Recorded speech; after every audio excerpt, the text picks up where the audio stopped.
Welcome to Awakening Truth Podcast, which is a podcast where women support women in being seen and being heard and sharing our wisdom and our experiences with healing, holistic healing, aligning mind, body, and soul, and really just stepping into the life that we truly desire and that we truly deserve, and just sharing that knowledge so that you can do the same. So I'm very excited to introduce you to this week's guest. Her name is Ghada. And yeah, Ghada is just like such a powerful person. Like she just has this presence about her, this commanding presence. And I think that she definitely does a good job of convincing me of her perspectives in a very loving way, and just kind of introducing some of these really powerful things into people's lives. So I'm hoping that that her energy will come across the same way for you. So Ghada is a women's holistic health coach. Her deepest passion is to inspire and guide women to live in alignment with their hearts and to step into their power.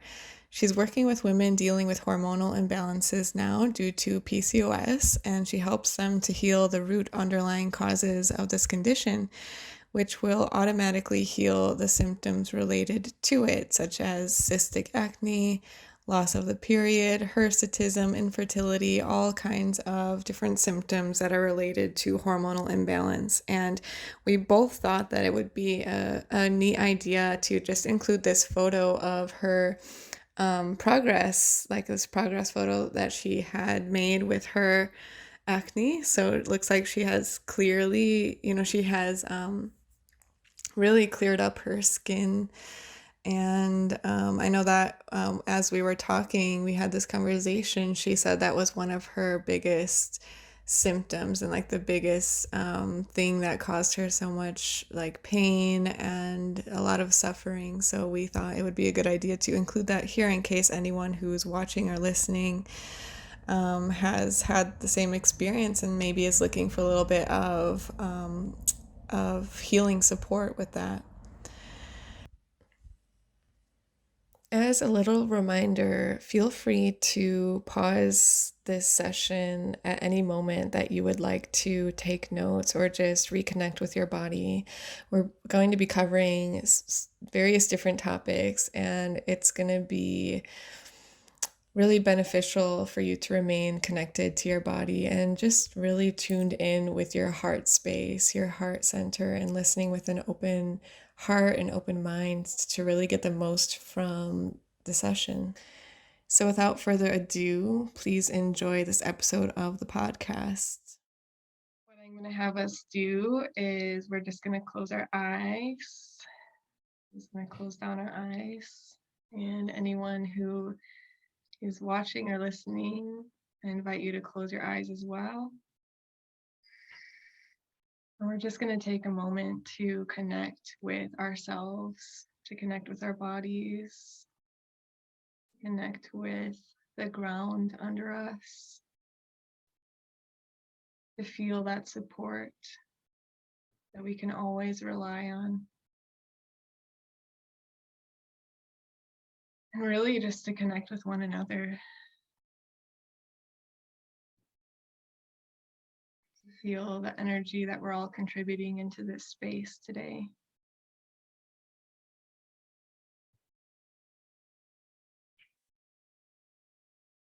Feel that energy of love coming from our hearts.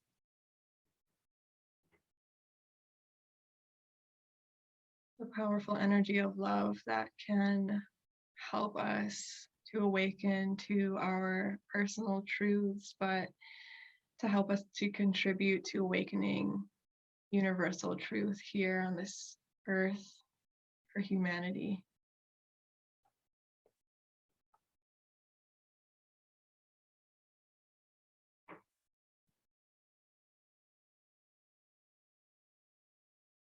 Just going to take a couple deep breaths in and out.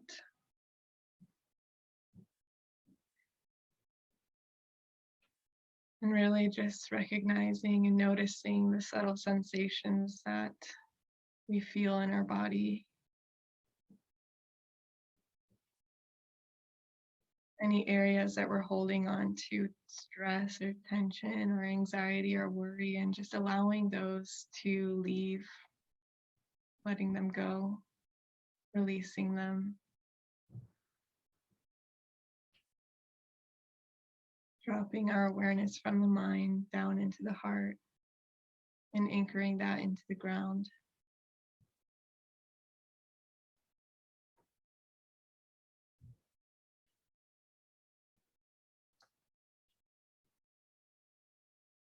Really just hearing that voice within you that says, I'm here with you now. There's nowhere else we need to be, nothing else we need to be doing.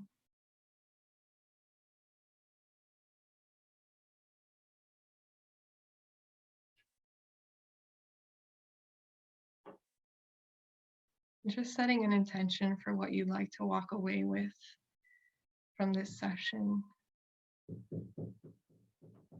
what you'd like to experience from this session.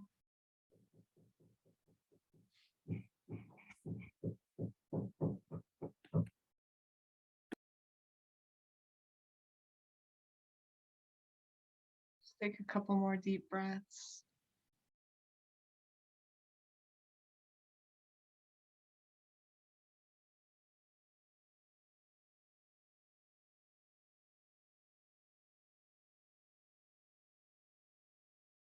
And then you can open your eyes and just slowly come back into the space and reorient yourself in the here and now, in your present environment.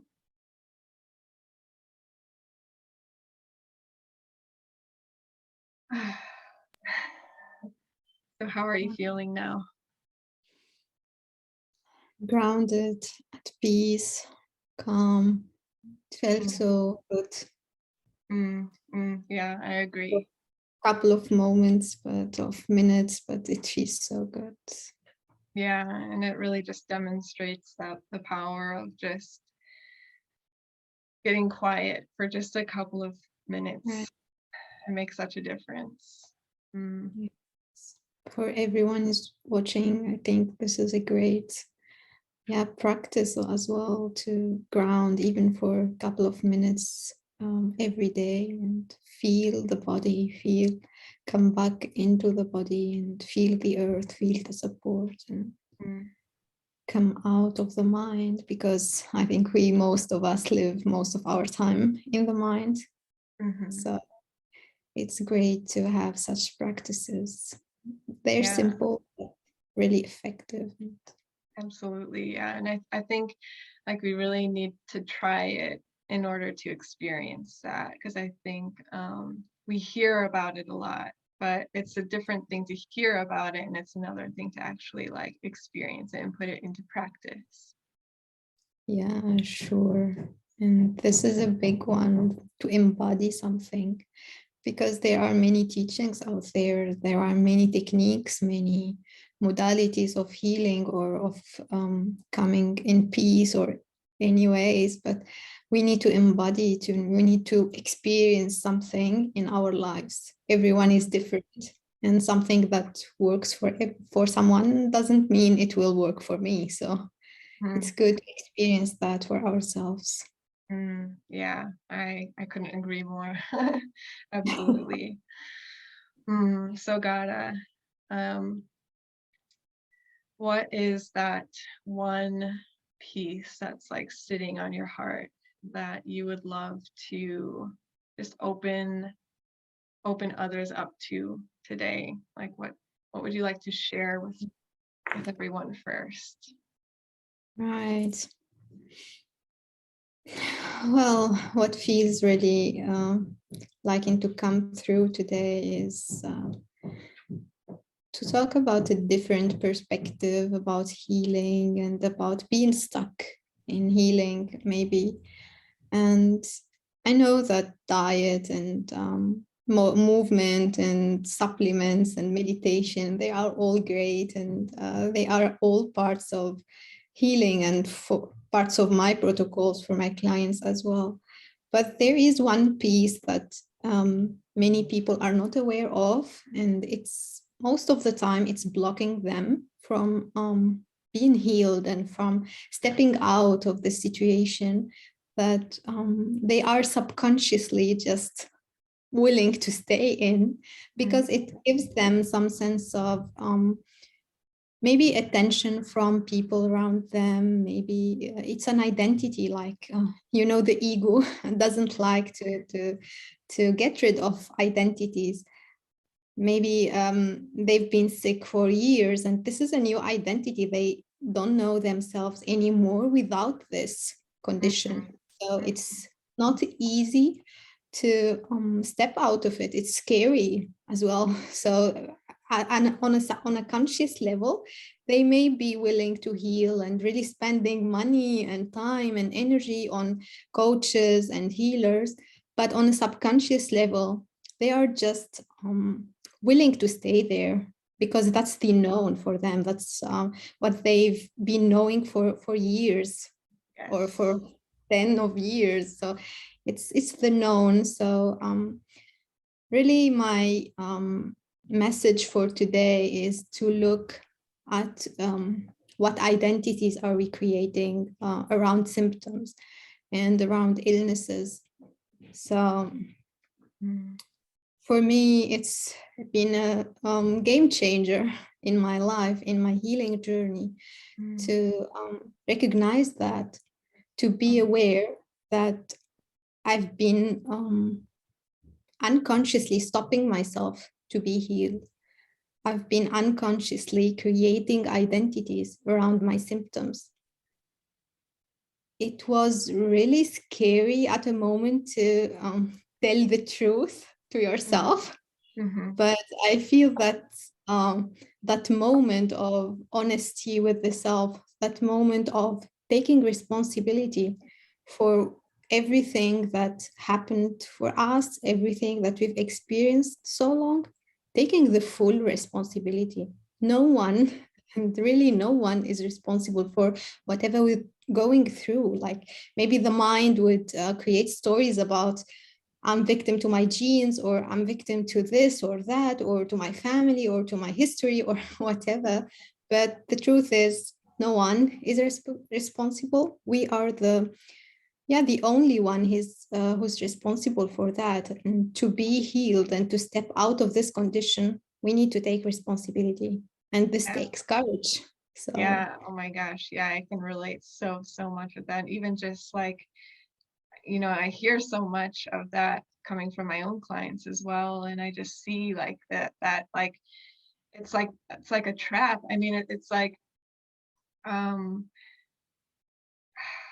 we step into our own empowerment when we take that responsibility. Simultaneously, the responsibility is quite scary and uncomfortable, and we want to be able to blame it on someone or something else, but the truth is that we won't truly experience the level of healing that we want to experience unless we take full responsibility for where we are. Because in taking that responsibility, then we're also saying, so I am responsible for this, but at the same time, now I hold the power to change that. Right. Yeah. The part of empowerment, it's really big time. So it's really, when we take responsibility, we are powerful. We see ourselves able to change the situation, whatever situation we're in. But the victim role is what's stopping us from changing, because blaming others is really the easiest thing that we can do. So it's simple to blame on someone else or something or a circumstance or anything, but taking responsibility takes courage, takes bravery, takes honesty with the self. And many of us living in the mind in some time, or many who are right now living only in the mind, it's not easy to really be honest with the self, to see the things as they are, because the mind creates stories all the time. So it's not easy when we're in the mind, to see the truth, to see the what's behind the story, what is really the underlying thing behind this story. It blocks us to see behind it. And that's why, as we said in the beginning, meditation is great as well in bringing us in the body and starting to feel the body, to really feel the energy through the body and not being stuck in the mind and in listening only to the stories of the mind, because they will never stop. The mind will always have a new story, and it's always that. So coming back in the body is yeah, great practice when we do it so frequently, that we will be that will be a habit that will be really simple and easy to scan the body, simple and easy to see what am I feeling or what am I going through really behind the story, what the mind is telling me. And this takes a bit of time and takes practice as well, because we can't change overnight. It's really some change needs the time, the earthly time, but it's always starts with our beliefs, because what stops us and what created as well, what created the illness in the first place, our beliefs, our blocked emotions and blocked energies. So the way out of it is awareness in the first place. So just being aware of what created this illness or what created this condition. So right. Yeah, absolutely. I totally agree. And I can totally relate with that too. And I also share that perspective that illness is created through an energetic state, right? An energetic state creates our physical state, our physical condition, our physical reality. So yeah, I totally agree with that. There are a couple of questions that came into mind as you were talking, but the first one I kind of want to go into first, maybe just to kind of understand a little bit more about your journey, like what you went through before you kind of started becoming aware, and then how your life changed once you started becoming aware and actually took responsibility for your healing journey. Like, can you just like bring us along and kind of paint this picture of what your healing journey has been like up until now? Yeah, sure. Well, yeah, let's start of where it started for me to speaking about healing or to looking for answers. It's been really 5 years, I think, ago, where I let's go back to 2014 when I was diagnosed with PCOS the first time. I was 20 years old at the time, and well, I think, in my opinion, I had it for a long time before. So since I got my period the first time, but it was not diagnosed. So it was something very painful, very strange, and like no one in my environment had that. And really, it was kind of taboo in our society to speak about like illnesses in the in the sex organs, or illnesses with that are related to hormones. Or so for me, it was I was young at the time, and it was kind of shameful thing to have, and really hide it from everyone, especially except my family who knew that, but it was something for me shameful to share with my friends. Or so the doctor gave me the contraceptive pill as the only solution for that. And I had such a faith in that at the moment. So I took it, and and I took it for, I think, 4 years. And I had some breaks between that, because it didn't felt good at all with this pill. but I tried many and I stopped in between. And then I had to come back again because I had acne again, and I lost my period when I stopped it. And it was scary to stop it, you know, kind of. You have a substance that you are kind of, yeah, it's kind of drugs or something that you can't live without. Right. It's scary You're to feel that dependent I on it. can't have my period, exactly, to depend on it. So it's scary to think I don't want to have a period in my life without taking the substance. Mm. So, and all those thoughts about I won't have children in my life, and it's been so scary. And I was just believing in the in the story that doctors tell, and what I've been reading on Google. Like, I was always searching about that, Mhm. but it was always pessimistic. The blogs or the pages that I've read, always that it hasn't it this is an illness that doesn't have a cure, and that we don't have any other option than taking the pill, and that it affects the fertility and all that stuff.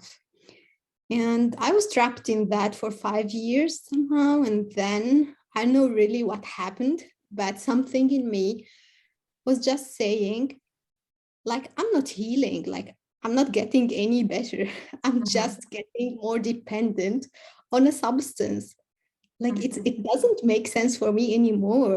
Like, I need other answers. I need real answers.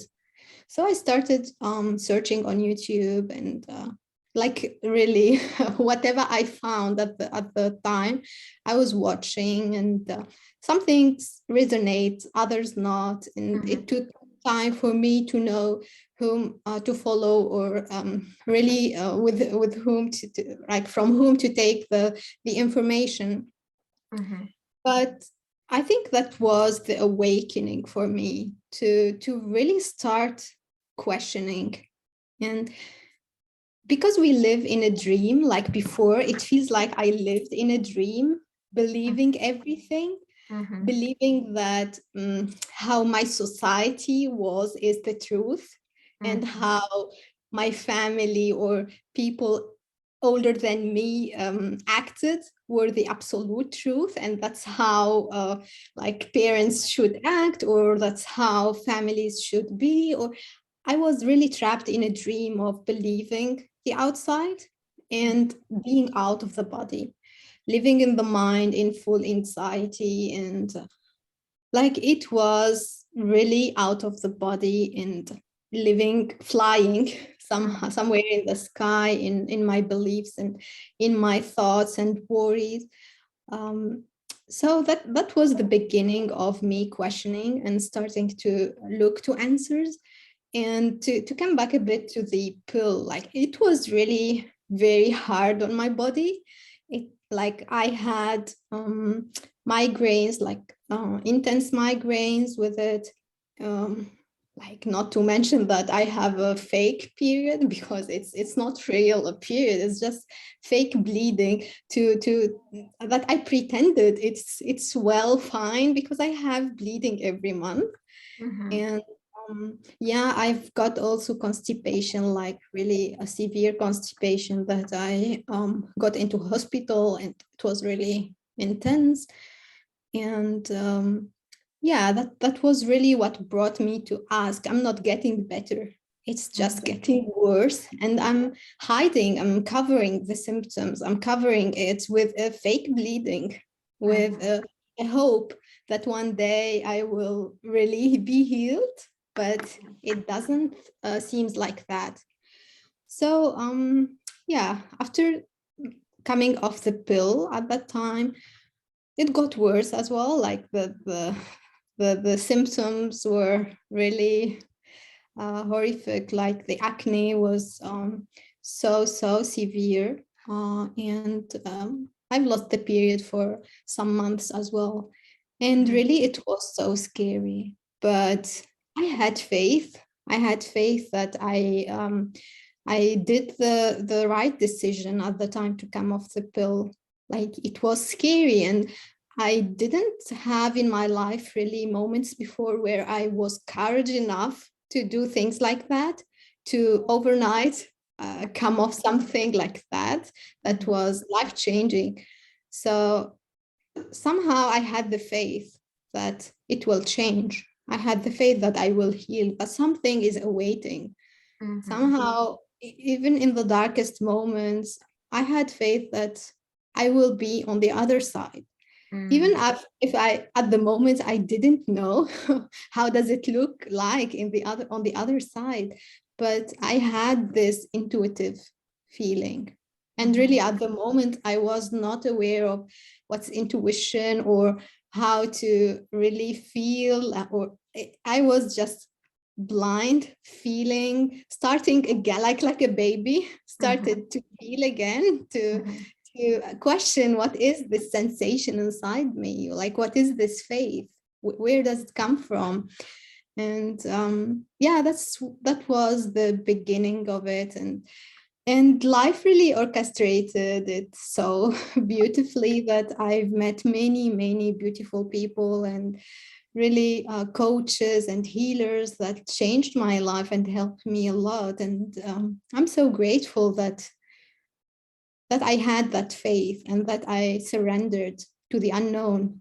And life had just gave me that in reward. It's like that when we surrender and have faith in life and in God, we will always be rewarded. We'll always be shown the way, even it feels like I don't know where to go or who to ask, or but life will it will unfold. So Yeah. that's what I've learned really. Oh my gosh, that was so much, but so beautiful. Like just sharing from the heart. And I can resonate with everything that you said. Like pretty much, especially, the pieces about, yeah, just like having that faith. Having that faith is so, so important. I think it's underrated in our society, but like in order to like realize any sort of challenge in our life, like in order to kind of, by realize it, I mean like overcome it or to reach a Yeah. certain destination that we're heading towards, like we have to have faith that that even exists, that it's possible, that it's Mm. that that it's attainable, right? Because without that, then we're inevitably not gonna reach that place. Right, right. I fully agree with that. It's yeah, it's something that we can't really rationally understand, this faith, because the mind doesn't like that. It's Yeah. really, huh? You have faith, like you don't know what's gonna be or what's gonna happen, but it's something from the inside, from the heart, that you have faith in life and in the giver of this life, somehow to show you the way every time you're not sure what to do or where to go. Yeah, So it's like that inner knowing, like just the sense of knowing, like I know what I'm destined for and I know what I'm not destined for, right? It's like the yeah, things that don't feel good, that don't feel congruent or in alignment, like sickness or disease or just unhappiness. Like I know these things are not my mm, destiny. And so I yeah, think that helps to like drive us forward, even if we don't know exactly where we're going, but we know what we're not what's not meant for us. So we can kind of take steps. And again, that piece of responsibility to kind of take ourselves that, out of that position that we know is not our destiny. oh, exactly. I like that. It's really that we don't have to know forward where we have to go or need to go. That Mhm. life will show us. That's the beauty of it. And yeah, like coming back to me and my healing journey, I feel like when I started is what it was all about: diet, sports, um, losing weight, and Mhm. all the physical level of Yes, the I know. story Yeah. started there. Uh-huh. But really when it started to get deeper and to really, when I started to feel the healing from inside, is the time when I started to look at my emotions and to my traumas, to why did I get there? Like, why did I really develop that illness, and not another illness, because you know every illness has a specific reason, and because everyone is different, the circumstances and where we've born, and how the family was and all that, it creates a specific Yeah, illness it for creates, that yeah. environment.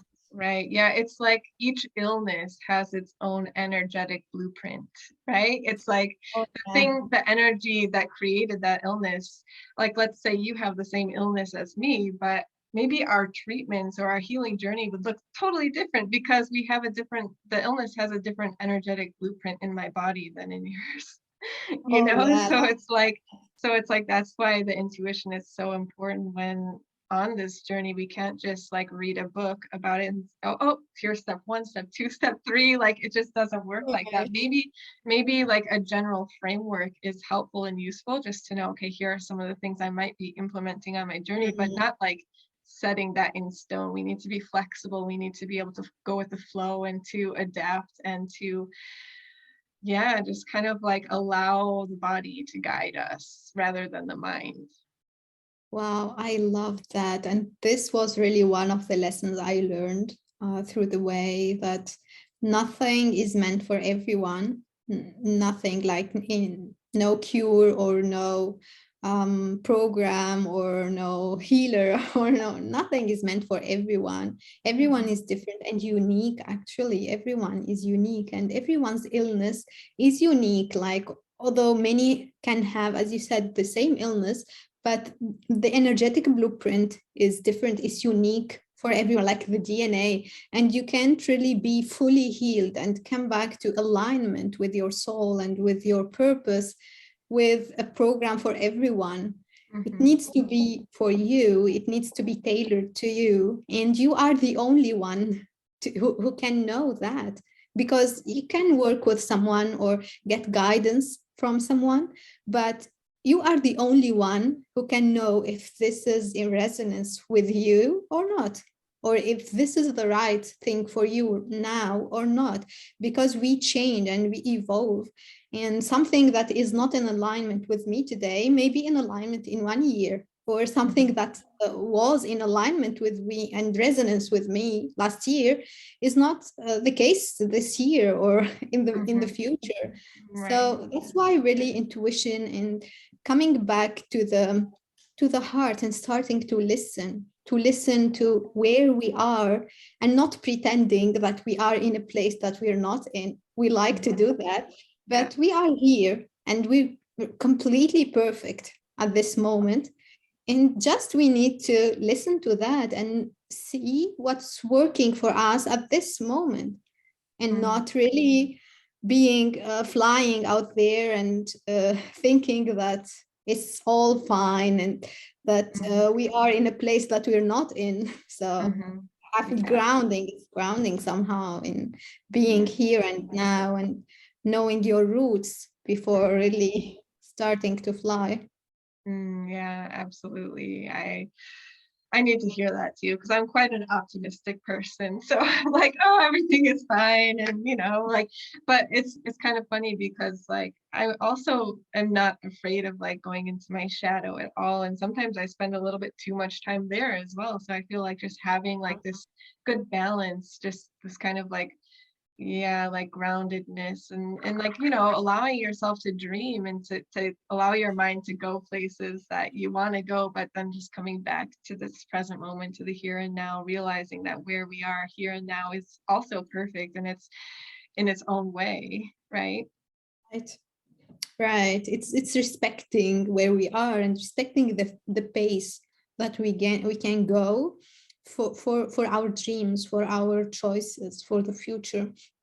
As you said, like, it's good to dream. It's good to really have a clear vision of what you want to manifest, but really with a grounded self in the here and now, not being projected in the future and just daydreaming about that.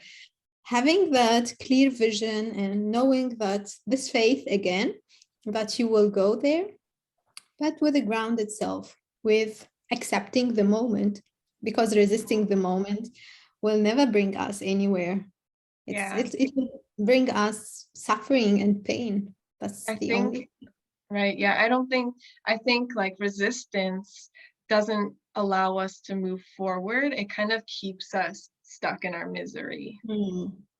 Yeah, it feels like it stops the energy, it stops, like blocks the energy somehow and leaves us in a vicious circle of not knowing what to do to come forward, just bringing us always steps backward and being in a state of pain all the time. It's like running like against the current or against the wind or against something that's really pulling you and you're running against it. That's really how resistance works, I feel. Yeah, absolutely. And so much compassion for anyone who is feeling resistance, like just it's so tough. It's very tiring. It kind of sucks your energy, but it's also like, just compassion for those beings who want to move past a resistance, but they're not exactly sure how. Because I think like, any time we want to like move towards something that we want in life, but maybe it's new, it's a little scary. And so it's like there are parts of us that are like resistant to fully step into that like newness, even if that newness might be good for us or better than where we are. But it's like that sort of like resistance. And I have felt that so strongly over this past year myself, and just recognizing those patterns within myself that I'm still working on. It's an ongoing journey. But like, do you have any suggestions for anyone watching if they are experiencing like this resistance right now in their lives, like with healing or with anything, like if they're just not happy where they are and they keep finding themselves like, oh, I don't want to be feeling this way, I don't want to look this way, I don't want to have this symptom anymore, and just really resisting that present moment reality, like what kind of advice or guidance would you give them? Well, like to start first with, I would say like healing or this journey is not linear, and every one of us will go through resistance and will go out, and it will, like myself, like I go in periods of resistance, then I go out of it, and it's really not that someone would be identified with it, that someone watching us and think, yeah, I'm in resistance, and really keeping herself or himself there. So just this is to say that it's not linear, and everyone in this life would be really challenged with some sort of resistance. But from my experience, resistance is really blocking, and to really start to come forward is to be aware that I'm resisting. I am resisting this. It's not that I am a victim of this situation. It doesn't mean that like I don't have a choice. It's to remind ourselves that we are responsible for it in any way that it is, but we are responsible, and that we have choice. Always we have choice to step out of it. That's the first step. It's to believe really inside that you are responsible and that you have choice to change it, that you always can change that. But then you need to accept, like you need to accept where you are. You can't change that overnight. Whatever the situation is, it is illness or really being trapped in a relationship or in a job that you don't like, or whatever it is, it's not something that you will really change it in a minute, or you need to accept where you are to know that this is where you should be at this moment. because you are here. Like in the now, we don't have many scenarios. We only have scenario of where I am, but knowing that where I am right now is the result of my choices in the past. Mm-hmm. It's really my choices in the past. This is responsibility. My choices in the past resulted in where I am right now. And it doesn't matter. I need to accept it. I need to surrender fully, accept that, be with it, and maybe at some time embrace it. And for me, acne was really the worst symptom I had with PCOS after coming off the pill, and it was really painful. And I was really ashamed of going out and being with other people. And when really I had the fear that I will never heal from that, and it will be there for forever.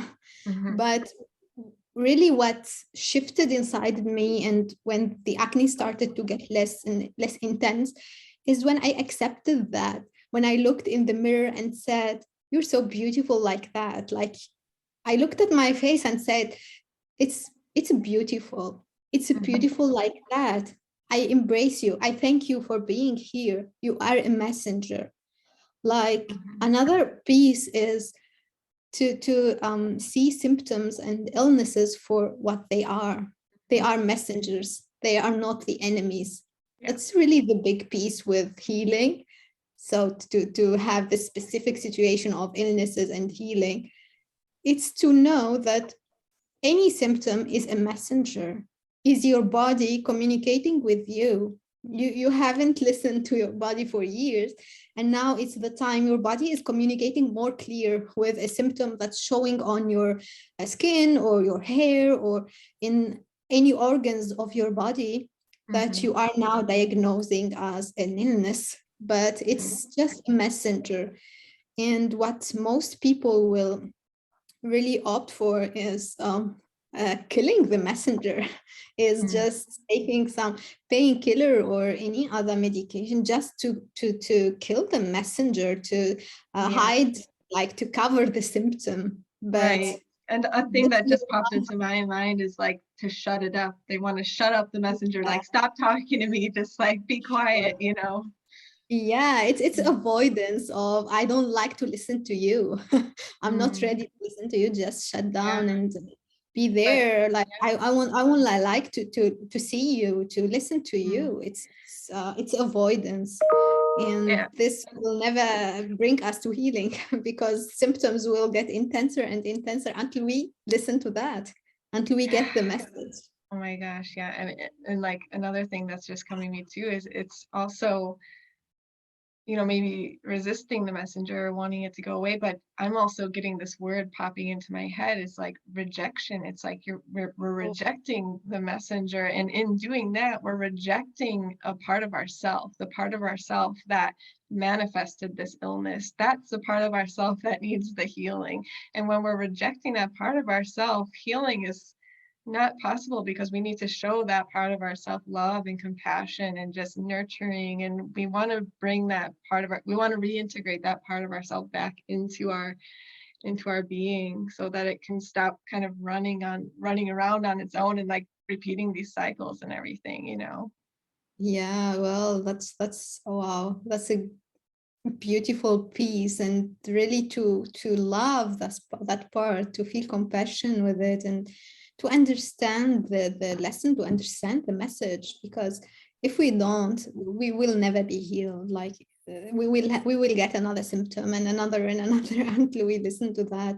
But really what came up to me is that many people at the beginning, and I was one of them at some point, of thinking, where can I start in this loving and feeling compassion with such symptom? Like, where can I start? Like, how can this shift? I don't know if you can really have some advices or to speak a bit about that in your in your journey. How did you started to love those parts? How could you integrate those wounded parts into the whole again, into your wholeness? So Yeah, That's a beautiful question. I'm just kind of like reflecting back on my own journey. Yeah, I've had quite an interesting journey, because I feel like my healing, I mean, I've been kind of going through this process my whole life. It's just taken on different forms like this whole Mm, time. Maybe you can relate, but when I was younger, and this is primarily what my audience is dealing with on my Instagram at the moment, is when I was younger, I had a condition called trichotillomania, but I didn't know that it had a name that whole time. So, but really what that is it's like a compulsive, um, I don't really like using the term disorder, but a compulsive disorder that causes people to pull out their hair mm, uncontrollably. So it's like I would know that I was doing it, but I wouldn't be able to stop. So it's kind of like a self-soothing mechanism. And I had that basically my whole childhood, like, from 6 years old until I was 18, I think. Yeah, 19. wow. And so I had been struggling with rejecting that part for a long time because it caused a lot of pain, and I at one point believed that I was ugly because I was pulling out my eyelashes. I had like no eyelashes. And so it's that like ego, the ego attaches to like all of these like what we're supposed to look like and everything. And going through that as a teenager and not having eyelashes, and having people bully you and that kind of thing. It just, yeah. So there was a while that I rejected that a lot. And then I had to get to the place where I could see myself as beautiful without eyelashes. Mm, And for me at that time, because I was quite young still, it really helped to surround myself with healthy relationships of people who saw past that. They saw past my appearance, and they, were able to recognize me for my soul and my energy. So I would say that was like the first piece when I was younger, because at that time I didn't really know how to care for myself. So I mm, needed other people to teach me how to do that, or to show me what it was like to love myself without looking at the appearance, so to speak. So sometimes I think we need that too. We need to surround ourselves with people who can kind of show you what unconditional love looks like, right? yeah. And so that's kind of the first part. And then the next chapter of my healing kind of started when I moved to France, and Mm, I left everything. I left everything that I knew and came here and started facing a lot of really strange random symptoms. I started gaining weight, even though my diet was so much better than when I lived in America, wow. because I wasn't eating fast food anymore. And, I was eating my husband's mother's home cooked meals, and I wasn't working anymore. So I had like no stress or anything. So I couldn't understand why I was gaining weight, why I was developing psoriasis on my scalp, why I just felt very heavy. Like there's just such this density. I just wasn't happy, and I couldn't understand why, even though like I had like, I mean, life looked good on the outside, right? Like it was good. It should have been, it should have felt like an adventure. It should have felt light. It should have felt exciting, but it didn't. And so that started raising a lot of questions for me as to like why I was feeling this way, and why are all these things happening to my body, even though I'm making positive lifestyle changes. And yeah, it just kind of took me down this rabbit hole. And I did go to the doctor once, but it didn't really give me the answers I was looking for. Mm, And it didn't give me that level of like understanding and compassion that I was looking for. So that's when I kind of, dove into that world of like health coaching, and found, wonderful guides and mentors who I resonated with, and who were talking more about holistic healing methods, and how important like emotions, um, the important role that emotions plays in this journey, and that sort of thing, which I had never thought about that before. Like I had never learned to think about the connection between emotions and my physical oh, symptoms and that sort of thing. But right. it resonated so deeply that I mean, from there, it like changed my life. Mm. But to kind of answer your question, at that point, how was I able to develop compassion for like a body that didn't feel like mine anymore? I had gained so much weight that I didn't recognize my own body when I looked in the mirror, and it was so uncomfortable. And yeah, I would say like what really helped to start developing that level of compassion was letting myself grieve for Mm. where I was. Like Wow. letting myself feel all of those heavy emotions without being afraid that I would get stuck in those emotions, and just kind of like letting myself not like where I was. I think that was the first thing, because then I wasn't resisting where I was anymore. So I was letting myself be there. Right. Wow. And then, yeah, and then I would say the other thing that really helped me was just connecting with with like the more innocent parts of me. So Mm. kind of connecting with like the inner child and feeling that love that I had for her, but bringing that feeling of love for myself in the present moment, because I realized that like she's still a part of me and she doesn't deserve to be treated this way. She deserves to be treated with love and kindness. And so that really helped me to like wake up to the fact that I need to start being more compassionate towards myself on this journey, because it's not going to get easier from here if I'm not. Wow. Yeah.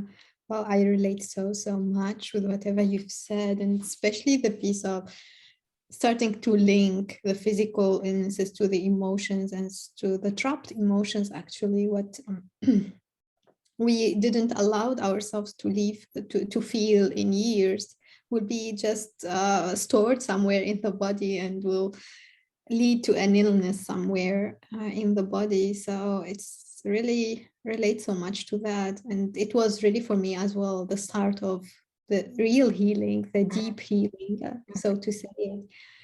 And the inner child work, like I can't really yeah emphasize that enough or really speak about that enough in this call, but it's really important because for me as well, I remember one thing that changed a lot is I was listening to someone saying you need to treat yourself like you treat your child. And I thought of if I would have children at that time, at that moment, how would I like to treat them? And Mhm. I started to look to reflect that on myself, on how I treat myself, how I speak about me, how I how I really judge me, or how I be so harsh with me. Like I was aware of all those patterns that I was conditioned to do subconsciously, to be harsh with me, to judge me, Mhm. to really say bad things about me, even with other people, because I was seeing myself as not good enough and all that, and less than people that I talk to. Or so I just try to diminish myself to Mhm. make me in a less position. So Mhm. really being aware of that and starting to treat yourself like you've like to treat your children Mhm. is a good start, I think, in loving, and especially in loving symptoms that are really annoying or are showing up on your face or your hair, that Yeah. are really painful, so to Yeah. say. Yeah. Yeah, definitely. I agree. And I almost feel like a lot of our symptoms roots begin when we're children. Mm, Like that's kind of when a lot of them start emotionally anyway. Like the emotional programming and patterning that we receive as children is kind of like laying that foundation for whatever symptoms we end up developing, either beginning as children or even later on in adult life, because we're still carrying around those same patterns and programming through our adulthood. And so I feel like that's why inner child work is just so, yeah, just like so powerful and so crucial and essential, because as I said before, like we need not be rejecting these things. We really need to be showing our symptoms love, because it's almost like showing those like inner child parts of us that love that they really needed without harshness. Maybe we weren't really shown the level of unconditional love that we really needed as children, and now is our time to kind of give back in that way. Right. So yeah, like it's really complex to speak about the childhood traumas, or it's many people would think maybe that childhood trauma are the ones related to accidents or abuse in some way or the other, but really childhood traumas may be as simple as a parent yelling at you for a simple reason or for nothing, or any that could be a severe trauma and a belief that we really adapted on ourselves, and we see ourselves as that because children are like a sponge. You can really make it as you like to, and this environment where we grew up and where we've born is just affecting us in all the ways that we are right now. Like our beliefs about ourselves right now are stemming from that moment of childhood where you were told or you understood as a little child that you are not good enough, or you understood that you can't fit in, or it may be really that they didn't um, made that, or that they didn't mean that at the time, but you as child you made that up, and this is your story about you, and now you are subconsciously acting and attracting people and circumstances and jobs and relationships and whatever from this perspective of the child seeing herself or himself as ... like any belief it is. And that's what's creating the illnesses as well, because this is the belief that will make us really like able to attract that illness. Like for me, I was playing the victim role for so long in my life. I was seeing myself as a victim. That's really a story that I believed. So I got an illness where it really amplified the sense of victimhood, and I was seeing myself as a victim even more, and I wanted to stay there subconsciously to feel more victim of my genes, of my life circumstances, or of the choices that I thought they were not mine, but always they are ours. So it's really tricky. It's tricky. And, it's best to start with baby steps, and to start really with baby steps and making some like one part at a moment, not really bringing all wounded parts and trying to integrate them back. It's so exhausting. Like starting with what life is bringing up to you at this moment, because life is the best lesson, like the best teacher. It really brings up to us the perfect thing that we need at that moment to look at and to heal and to integrate. And to be aware and present means to listen to that and to be able to take in and to know at this moment I'm called from life to really look at this part of me, to integrate that part of me. So that's again intuition, and allowing ourselves to listen, to be present in the body and see what life is bringing up for us. Yeah, I couldn't agree more. Gosh, there's just so many things that we could dive into a little bit deeper there, like the childhood trauma piece, because I know, oh yeah, that's so important. You know, I just remember as a child just feeling generally really confused and not really having a lot of explanations for why I was being yelled at and that sort of thing. And I'm sure I created so many of my own stories because nothing was really explained to me. Like maybe the perspectives of why my parents did what they did, it wasn't really made, and it wasn't really told, you know, given in a way that I could easily understand as a child. So I was just like so confused, and oh yeah, gosh, just like so much that we could dive into there. But I think that there's a lot of good things that you brought up there. one thing I did want to say too from what you just said was like how we kind of stay in that victim role because it's comfortable. It's like we want to stay there because that's what we know. And I think a lot of that has to do with how we are raised as well, because I do believe that a lot of our caregivers and the people who raised us were also stuck in their own victim roles. Oh And so yeah. it's like we don't really know how to take responsibility for the things in our life that we don't like, right? Mm. Because we kind of grew up in environments where nobody was taking responsibility for the things that they didn't like or for where they were at and that sort of thing. Can you relate to that or can you agree with that? Wow. Well, like 100%, I can relate to that. Yeah. Really, actually, when I started to be aware and to really go back and see the patterns and see where I used to live and how this started, or how like how does the environment I grew up look like, and it was exactly the same. Everyone was really trapped in his own victim story. No Mhm, one really had the courage to take responsibility, mhm, and that's why the whole society, like whole societies and nations, are trapped in their victim stories and are attracting more and more to feel victim. So mhm, it's really interesting to see that some countries are rich, others are in wars, or some in this or some in that, because the collective energy, the collective patterns are toward victim, and for others it's toward responsibility and creativity and being the own like creator of your life, and for mhm, others is just being the victim of everything, of even the weather or even mhm, anything. You can be the victim and stay in that place. mhm. So it's really easier to be in the victim role than to take responsibility.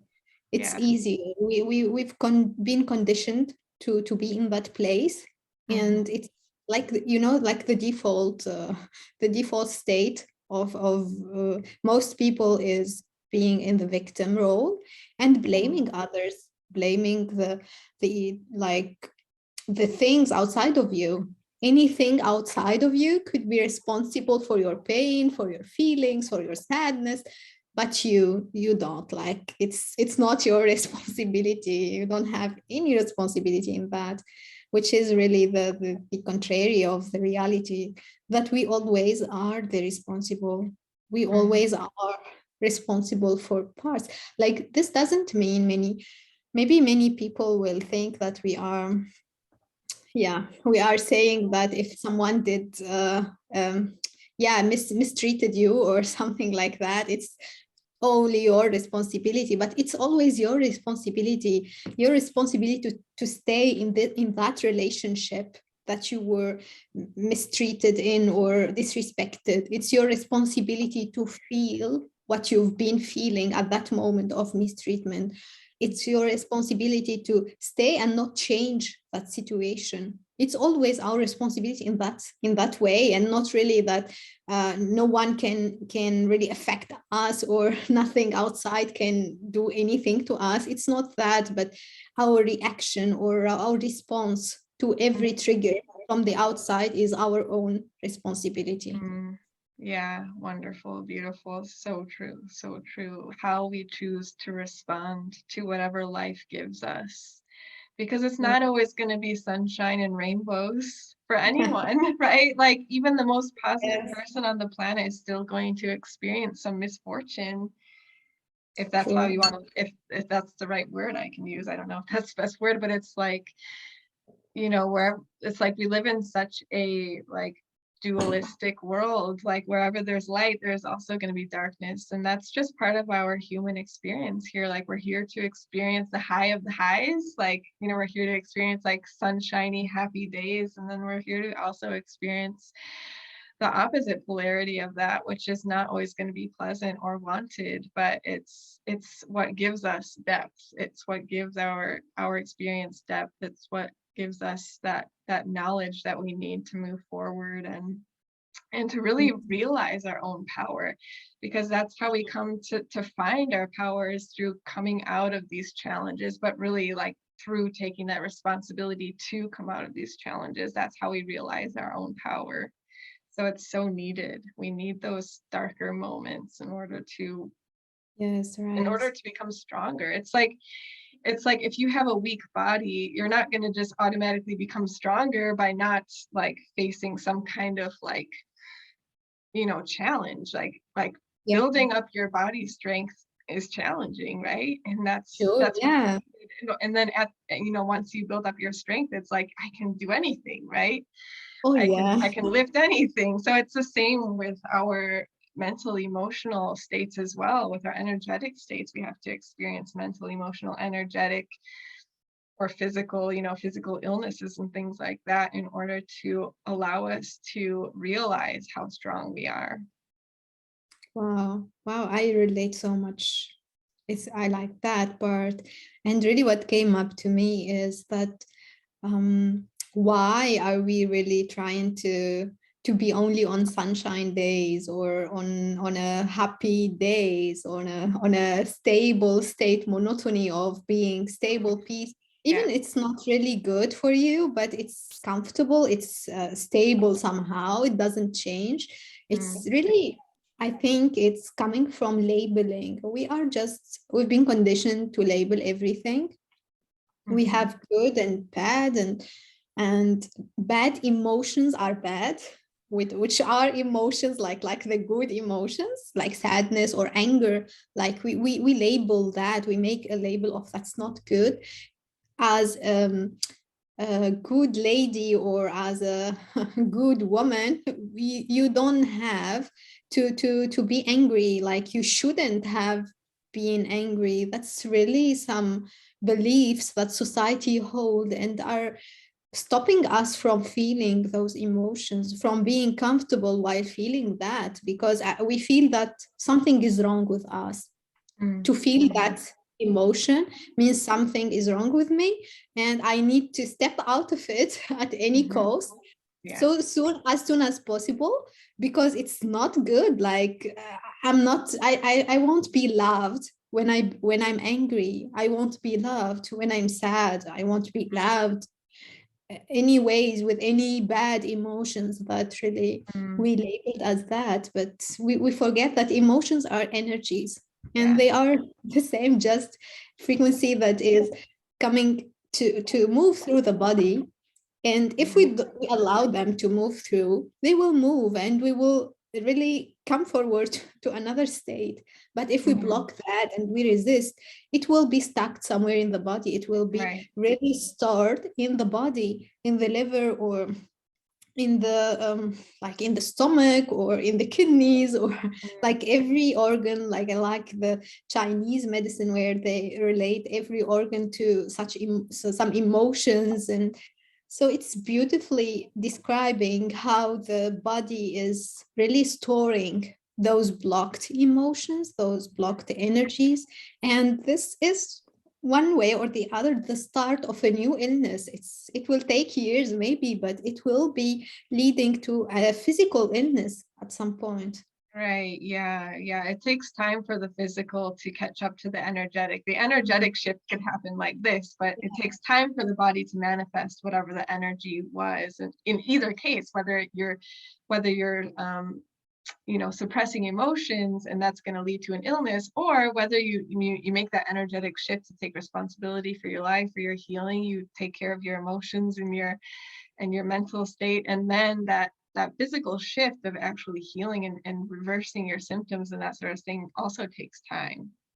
Sure, yeah, that's a good part. That's a good part, because many people think that it's a overnight process and they Mm. can't be patient. It's like fast food, or everything is getting faster in our world. And they Mhm. think that healing should be fast as well. But really holistic healing and deep healing of inner wounds, and really healing the cause of the problem will need time. It will need Yeah. time to manifest in the physical, as you said, because we start with the energetical state and the emotions and this part of the wounds, and then it will manifest in the body. So we need patience. That's really a good message for everyone who believes in holistic healing and in alternative medicine approaches, to have patience, because it's like, first, it's not a technique for everyone, that you should really experience with many things to get to the point where you say, this is for me, or this is the best for me right now, so that you know that this is the best medicine for you, the technique or something. And the other thing is to have patience always with everything you try, to have faith and faith. Let's come back to where we Faith, started. patience. That faith, Yeah. you know? Yeah, totally, totally. I think, I think patience is easier said than done, for sure, for sure. And I think, just to give like a little bit of, just a little bit of advice to anyone who is, feeling very discouraged where they're at, and that they're having a really hard time having that patience. I think what really helps is, allow yourself to get excited about where you're going, and what you want to experience, but also just coming back to reality and staying grounded in where you're at, and that it is going to take time to reach that point. Not to set yourself up with too high of expectations, but just kind of like gradually working towards that goal or that vision. And then also, I would say, patience becomes so much easier when you're able to practice and implement those components of self-compassion, and Right. develop that sort of ability to kind of hold your own hand through a challenging Mhm. process, kind of like the mother who is like, I'm here with you however long this is going to take. I'm willing to stay with you for however long it takes. Do you have anything to add to that?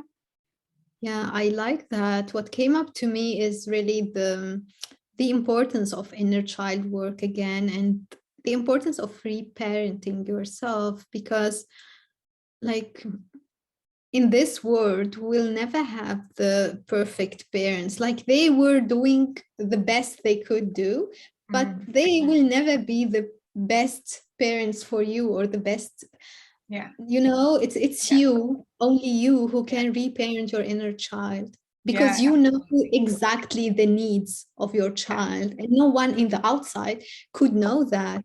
yes, In yeah, I see that many times in relationships, where one partner project that on the other partner, and are expecting for the partner to be the parent, but that's not healthy, and that will always lead to problems in relationship. You are the only responsible for reparenting your inner child, and mm, it's really beautiful to start be your own, to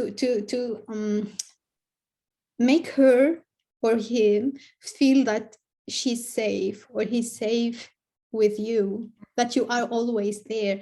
And this will not be only with saying that. You need to prove that in situations where your inner one is so afraid, so scared, where maybe a traumatic event is recreated, and she's so scared. You need to be with her, to say at that moment of fear, of anger, of whatever, you are safe, you can mm-hmm, be who you are, and I love you always, mm-hmm, I'm here with yeah, you. So yeah, that's really a big piece in it, to have this, because the inner child may really lose faith in us, because we really in many times didn't didn't be there for her when she needed us. We yeah, just betrayed her for love, for others' love, or for being accepted by others, or whatever. And it needs a bit of time for her to be to trust you again. yes, So yes, that's yes, really a process as well, mm, to gain her yeah, her faith, her trust again in you. And yeah, whenever this happens, it will be really so quick. The shift will be so quick on, she will really believe you so quickly. You are there, and she will calm down. Yeah, You know, yeah. it changed. I know that you may relate to that.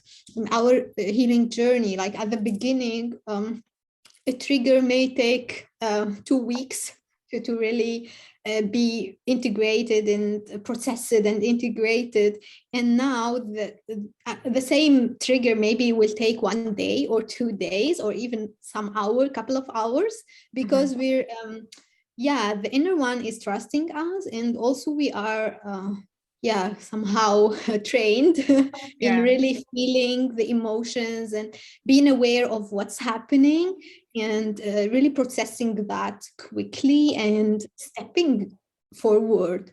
So yeah, it shifts, it will really evolves with the time. When you start the healing journey, don't be discouraged if you really if it lasts long time in one trigger or one situation that feels heavy. But with the time, with the staying with you, with really always choosing to feel your emotions, it will be easier and really more quickly. So it will be really more easy and more quickly to feel that. And so yeah, I really come back to patience, but to know that it's a journey.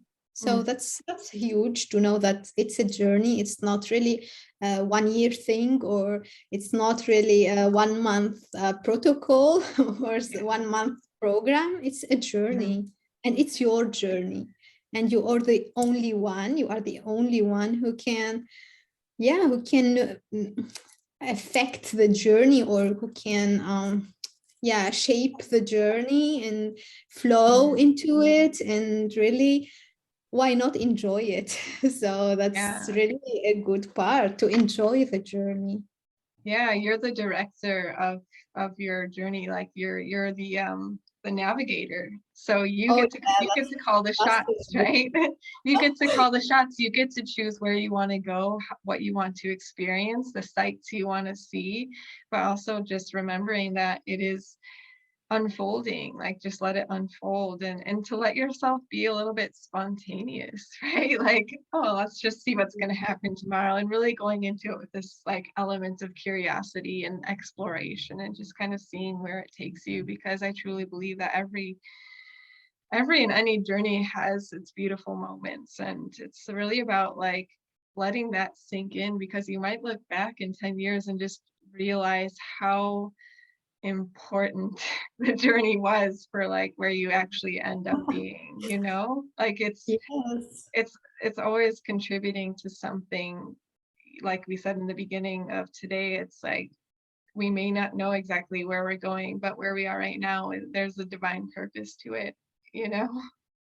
Yeah, wow, I relate so much to that. And it really reminded me of how my life changed after really this illness, or after those symptoms, because it was really, as we said, messenger. And I think I got the message, and I started to take responsibility for my life. And this really changed everything. It's not only the body, like it changed how I view life, how my relationships are. Like it really awakened me to my purpose, to what I'm passionate about. Is it really what I was doing? Is it really my passion? Was it really my choice, like my sole desired choice to have this job or to study that thing or anything? Like I started to question everything, every choice I had, and where did it stem from? Was it really mine, my own soul desired, or was it shaped by beliefs or by others in my environment? So it's Mhm. great that those illnesses bring us to see our purposes, to see what we want to do in this life, and to start really live in alignment with our values and with our hearts. And I think Mhm. that's peace, and that's what's the most beautiful thing in this earthly experience, to be in alignment with your heart, to say, Mhm. like to do what you say, or to mean what you say, and to that everything is really coming back to your values, to what you value more in this life. So really the message is that like illnesses are trying to communicate with you to bring you to more alignment. And what you need to do is just listen to that and try to decipher it, and to know what's the message behind it. What was in this alignment in your life that you need to align again? Like every illness is just pointing to one thing, that many things in your life were not in alignment. That's the truth of it. And if you don't listen to that, you will always be in this alignment, and this doesn't bring us any joy. It's maybe the ego will be happy of some sorts of experiences in this 3D dimensions, but really the soul or the true you, your higher self, it doesn't bring joy to live in this alignment and just letting the day passes. Or it's really good to listen to the messenger and to the lessons behind our symptoms. Maybe that's the biggest message that is still like kept coming through today, is to listen to those lessons, to those messages, and to learn the lesson and to come forward. Yeah, wow, so powerful, Ghada. I think that is a beautiful place for us to end today, unless you have anything else that you wanted to share. I feel like that was so beautiful and so powerful. Well, it feels complete, but really I enjoyed, and it feels so powerful. And I hope everyone who's watching will enjoy that, and really, just keep us in loop, and comment below this video or above or wherever you're watching it, and let us know if you have any questions or if you relate to that. Like maybe many people will have similar experiences and things that they relate to from what we shared today. So Yeah, absolutely. Would love to hear if any of this resonates with anyone. I'm sure it does. I mean, I resonated with almost everything that you said. And if any of this is like something that anyone is hearing for the first time, I feel like it's gonna just bring on this like spark of remembrance. You know, whenever I tune into someone on YouTube and I hear a message for the first time, I'm like, I feel like I already knew that. It was like I just needed like a reminder to help me remember the truth, right? And that's really like the whole purpose of these sessions, is to really just to let people come back into truth and just awaken their own truth, but to awaken a collective truth. So wow. Like I remembered something. One of the guides, like one of the coaches I worked with, and so powerful he was, he says always that the truth has a ring in it. So it always awakens something in you, even if you listen to it for the first time or you were not aware of it, but it has always a ring, and you'll know that this is true or that you can resonate with it. So maybe I encourage everyone to listen or watch videos with their hearts, to be really centered, heart-centered, and feel it with the heart more than just analyzing with the mind and seeing if this is true or not, or this is not my experience.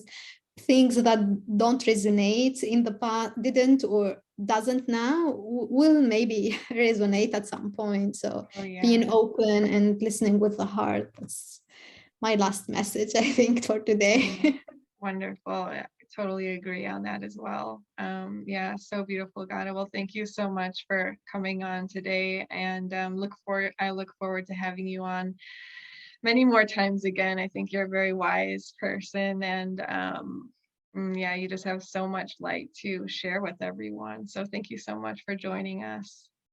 Yeah, thank you so much, Katerina, for this space and for the invitation. And really, I appreciate that a lot. And I thank you. Thank you for this great step to set up this space, this container for us to come in and to share what's in our hearts, and what many of our of people who would really watch us are needing to listen to, because it's divine timing always, and divine really orchestrating that there is always someone who's needing to hear our messages.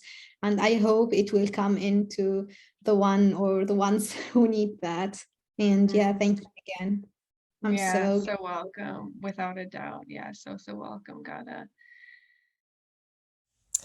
Wow, that was such a powerful, powerful conversation. If you enjoyed this episode of Awakening Truth podcast and you would like to get more, feel free to like this video and subscribe to the channel, and do share your own truth in the comments. We would love to know what you felt from this conversation, and really just encouraging you to speak and share a little bit of your truth with us today, as that is truly powerful for, all of humanity. I truly believe that we're all connected. So would love to see you and feel you in the comments. Tune in next Sunday for the next episode of Awakening Truth podcast.